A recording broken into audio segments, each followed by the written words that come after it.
ನಮ್ಮ ಬೆಂಗಳೂರು ಸೀರೀಸ್ 17 ಬೆಂಗಳೂರಿನ ಗಾಯನ ಸಮಾಜದ ಸಂಗೀತ ಸಮ್ಮೇಳನದ ಅಧ್ಯಕ್ಷರಾಗಿದ್ದ ವಿಜ್ಞಾನಿ ಡಾಕ್ಟರ್ ರಾಜಾ ರಾಮಣ್ಣ. ರಂಗಭೂಮಿ, ಕಿರುತೆರೆ ಚಲನಚಿತ್ರಗಳ ಖ್ಯಾತ ಪೋಷಕ ನಟ ಲೋಕನಾಥ್ ಚಿತ್ರರಂಗ ಪ್ರವೇಶಿಸಿದ ಚಲನಚಿತ್ರ ಸಂಸ್ಕಾರ. ಖ್ಯಾತ ನಾಟಕಕಾರ ಕೈಲಾಸಂ ಚಾಮರಾಜಪೇಟೆಯಲ್ಲಿ ಅವರ ತಂದೆ ಜಸ್ಟಿಸ್ ಪರಮಶಿವಯ್ಯ ಜೊತೆ ಇದ್ದಾಗ ಅವರ ಮನೆಯ ಹೆಸರು white house. Doctor Rajkumar Kalabhavan Rajajinagar 2ನೇ ಹಂತದಲ್ಲಿದೆ. 1946ರಲ್ಲಿ ಕೈಲಾಸಂ ನಿಧನರಾಗಿದ್ದು ಬಸವನಗುಡಿಯ ಅವರ ಆಪ್ತ ಸ್ನೇಹಿತರ ಮನೆಯಲ್ಲಿ. ಆ ಮನೆಯ ಹೆಸರು ಅವಂತಿ. ಬೆಂಗಳೂರಿನ ಪುರಂದರ ಪ್ರತಿಷ್ಠಾನ ತನ್ನ ಪ್ರಥಮ ಪುರಂದರ ಪ್ರಶಸ್ತಿಯನ್ನು ವಿದ್ಯಾಭೂಷಣ ಅವರಿಗೆ ನೀಡಿದೆ. ಇಂಡಿಯನ್ ಇನ್ಸ್ಟಿಟ್ಯೂಟ್ ಆಫ್ ಕಲ್ಚರ್ನ ಬೆಂಗಳೂರು ಶಾಖೆಯನ್ನು ಪ್ರಾರಂಭಿಸಿದವರು ಸೋಫಿಯಾ ವಾಡಿಯಾ.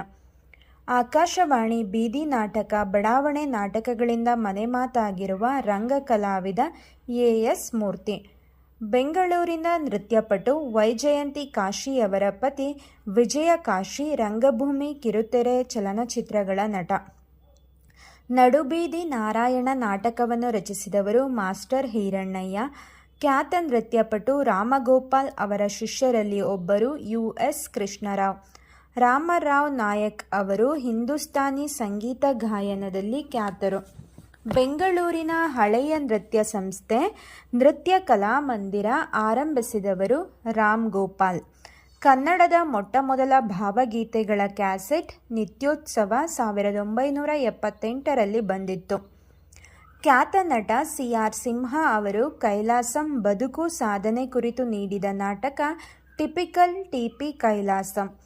ತರಳಬಾಳು ಸಾಂಸ್ಕೃತಿಕ ಕೇಂದ್ರದ ರಂಗಮಂದಿರ ಬೆಂಗಳೂರಿನ RT ನಗರದಲ್ಲಿದೆ. ಲಲಿತಾ ಶ್ರೀನಿವಾಸ್ ಅವರು ನೃತ್ಯ ಕ್ಷೇತ್ರದಲ್ಲಿ ಹೆಸರುವಾಸಿ. ಕಲೋತ್ಸವವನ್ನು ಉದ್ಘಾಟಿಸಲು ರವೀಂದ್ರನಾಥ್ ಟ್ಯಾಗೂರರು ಬೆಂಗಳೂರಿಗೆ ಬಂದಿದ್ದು 1919ರಲ್ಲಿ. ಸುಪ್ರಸಿದ್ಧ ಚೌಡಯ್ಯ ಮೆಮೋರಿಯಲ್ ಸಭಾಂಗಣ ಕೋದಂಡರಾಮಪುರದಲ್ಲಿದೆ. ಸುವರ್ಣ ಮಹೋತ್ಸವವನ್ನಾಚರಿಸಿದ್ದ ಶ್ರೀರಾಮ ಲಲಿತಕಲಾ ಮಂದಿರ ಸಂಗೀತ ಸಂಸ್ಥೆ ಬನಶಂಕರಿ 2ನೇ ಹಂತದಲ್ಲಿದೆ.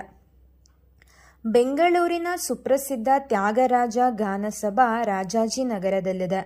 ಬೆಂಗಳೂರಿನ ಬಳಿ ಇರುವ ತಾತಗುಣಿ ಎಸ್ಟೇಟನ್ನು ಈಗ ಕಲಾ ಕೇಂದ್ರವಾಗಿ ಡಾಕ್ಟರ್ ಸ್ಲೆಟಾಸ್ಲೋ ರೋರಿಕ್ ಹೆಸರಿನಲ್ಲಿ ಸಜ್ಜುಗೊಳಿಸಲಾಗುತ್ತಿದೆ. 2003 ಇವರ ಜನ್ಮ ಶತಮಾನೋತ್ಸವ. ಖ್ಯಾತ ಚಿತ್ರ ಹಾಗೂ ಶಿಲ್ಪ ಕಲಾವಿದ